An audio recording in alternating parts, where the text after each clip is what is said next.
She gets a nomination. She gets a joint nomination with Paul Scar. That'll be Paul Who? Scar. Who? Now, yes, Who? they're so well known. These Liberals, they're really punching above their weight, aren't they?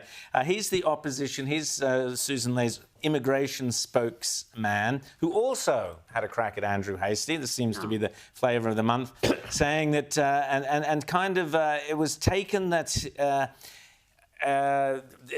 Comments that Andrew Hastie made were taken by Paul Scar to be reflections of Enoch Powell. So this was the idea that he was somehow starting to feel like a stranger in our home, which I mentioned earlier. This was all, kind of Enoch Powell style. I'm sorry, and I've said it many times before, and I'll say it again. I believe Enoch Powell has been more than vindicated in the warnings he gave about immigration without assimilation and integration, which was the point of the famous Rivers of Blood speech, not immigration per se, but immigration without assimilation and integration.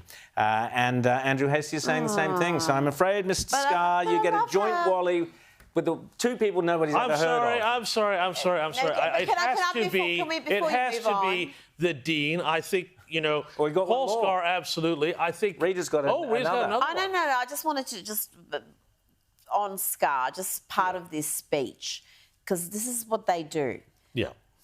Talk about things like social cohesion, but they also he said here, the debate must be based on evidence and facts. It must be measured and considered. Those two things don't go together. Sometimes evidence and facts can't be that considered because they're stark, they're shocking. They lay out very clearly why a particular policy may be terrible for a country. So you can't demand facts and evidence and figures and then say, oh, no, but you must be measured and considered. You've got to just, not say anything that's going to upset anybody anywhere. But that's not how it works. And that's how you end up calling they. But this is where the Liberal Party is so compromised on this issue because, they've got the business lobby and the university lobby and the property developers lobby all in their ear saying, keep this Ponzi going, and that's all this is. That's all it is. Absolutely. And, you can strip all the culture and all the ethnicity out of it. The fact of the matter is we are building at absolute capacity. There are not enough homes. It is making it impossible for us young Australians to get into a property. It is pushing up the price of everything. Most of these migrants are not skilled, despite what Labor likes to say.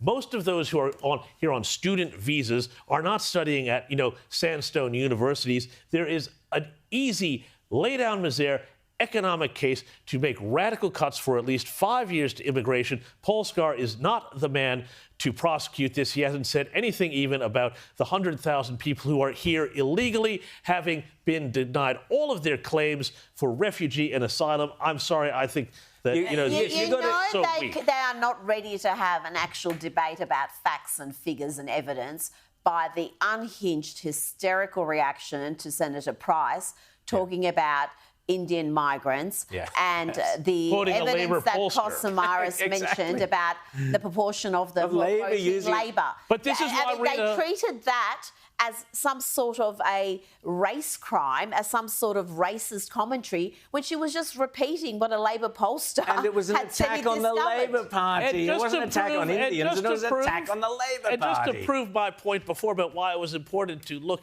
at Kos's own numbers, his own numbers say people born outside of Australia are very happy to vote LNP, more so than those born here. So it undermines the whole point. And, for the Liberals to be running away from this issue is terrifying.